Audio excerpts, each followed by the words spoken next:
Hi, this is Tim of the 1916 Company. Welcome and thanks for logging on. If you love this watch, email me, Team Mosso at the1916company.com for purchase, pricing, and availability questions concerning this watch.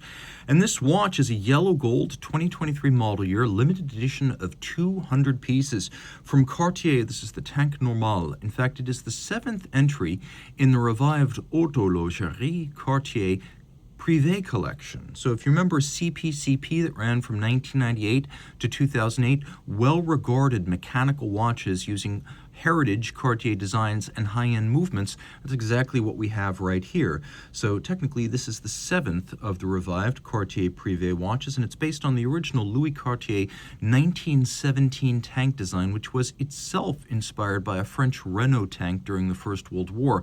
So this is the Tank Normale, and it is the one that is closest to the original design. Taking a look at it, it's bigger than the original, though it's still compact by modern standards.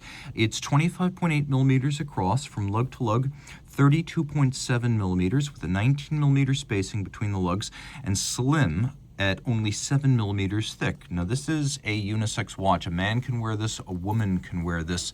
It doesn't discriminate based on wrist size, and you can see why that is. Now traditionally this would have been a men's size. There was no reason why you needed a giant watch.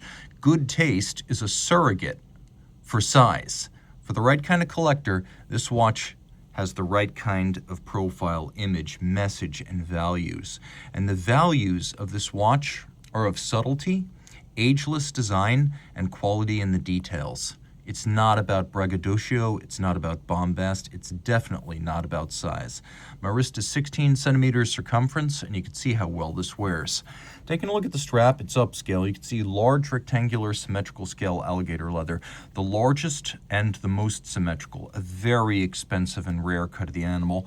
You can see it's gloss finish with sort of dark brown, although it has reddish undertones. Similar color to the stitch. In profile, you can actually see that it's a folded edge, calfskin on the bottom, no crimping, no gouging. A simple and elegant Cartier C-shaped monogram-inspired pin buckle. And one feature that is worth mentioning is that it has an elevated bridge, so when the strap is in the buckle, you can see how when it's in there, it sits flush rather than stacking up and adding height. Taking a look at the case, you'll note that it is essentially one block of gold as viewed from the top. There's no meaningful seam between bezel and case, and in fact, the screws that hold it together are inserted laterally, and then the case back comes off to allow the loading of the movement in the dial. You can see we have primarily satin finish, though there are a few well-chosen polished accents for contrast. On the reverse side, we have individual numbering out of 200. It is a yellow gold watch, very classical, the oldest and boldest of golds, yellow gold. We have pull-tab spring bars, so you can pop the strap off the case without need for a tool.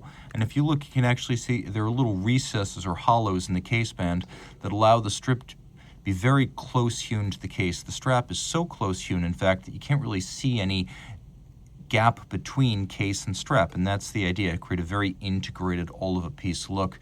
We have a sapphire cabochon on a beaded bezel. The watch is 30 meters water resistant. You can see up top we have a dramatically faceted and very thick sapphire crystal. And the idea here is to emulate the thick and faceted glass crystal of the original. It would have been glass on the original with all of these complex cambers and facets to help preserve the glass material from impact, give it a little bit of extra strength.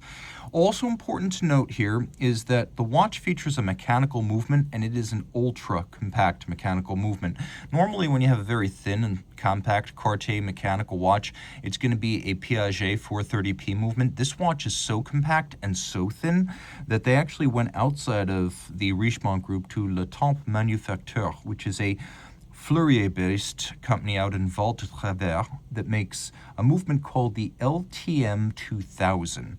And out in Fleurier, they are making these LTM 2000s to Cartier spec, and they are unbelievably small. It's a movement that's round and only 15.29 millimeters in diameter and ultra thin at 2.15 millimeters thick, which means that the power reserve of 38 hours is actually quite respectable. It's got a beat rate of 25,200 vibrations per hour. It pivots on 21 joules, and it has a nice refined winding action. Also, when you pull the crown and you set it, there's almost zero dead angle. As you start to turn the crown, the minute hand begins to move immediately. The dial is brushed top to bottom, and although silver is the dominant color, it almost has undertones of cream or yellow because it seems to complement the case well.